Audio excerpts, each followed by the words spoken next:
শ্বশুর বাড়িতে দুষ্টামি করা যায়? তাহলে আপনারা যে করেন এটা শ্বশুর বাড়ি না, এই জন্য দুষ্টামি করেন। আমি আপনাদের শ্বশুর আজকে দেখা কে, সমস্যা কি?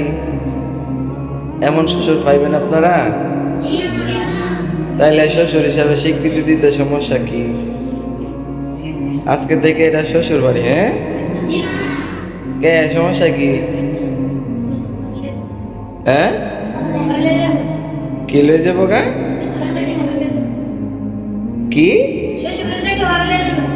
ও, শ্বশুর বাড়ি দেখলে পড়ালে? হ্যাঁ, কই যাইব গা?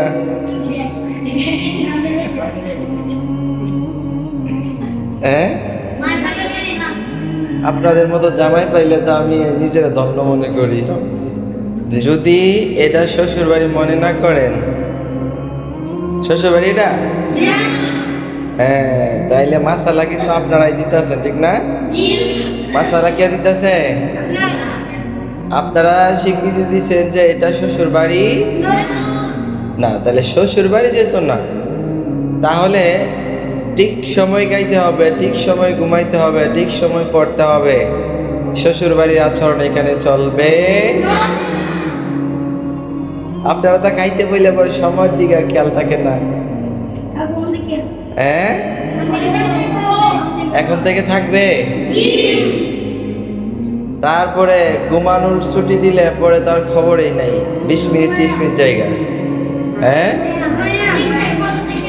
এখন থেকে থাকবে। তারপরে হচ্ছে পড়ার কথা বললে, লেখার কথা বললে কি আহা কি যে বাহানা, এগুলো চলবে। কারণ কি, এটা শ্বশুর বাড়ি। শ্বশুর বাড়িতে গিয়া এগুলা কইলেন, ঠিক আছে না? শ্বশুর বাড়িতে গিয়া তো শুয়ে থাকলে আপনাকে কিছু কইব?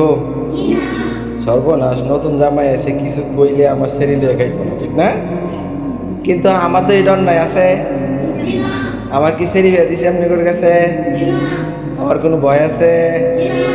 ডর আছে? ঠিক সময়ে সময়ে ঠিক যেই কাজ ওইটাই করতে হবে, ঠিক আছে? এটা মনে থাকবে।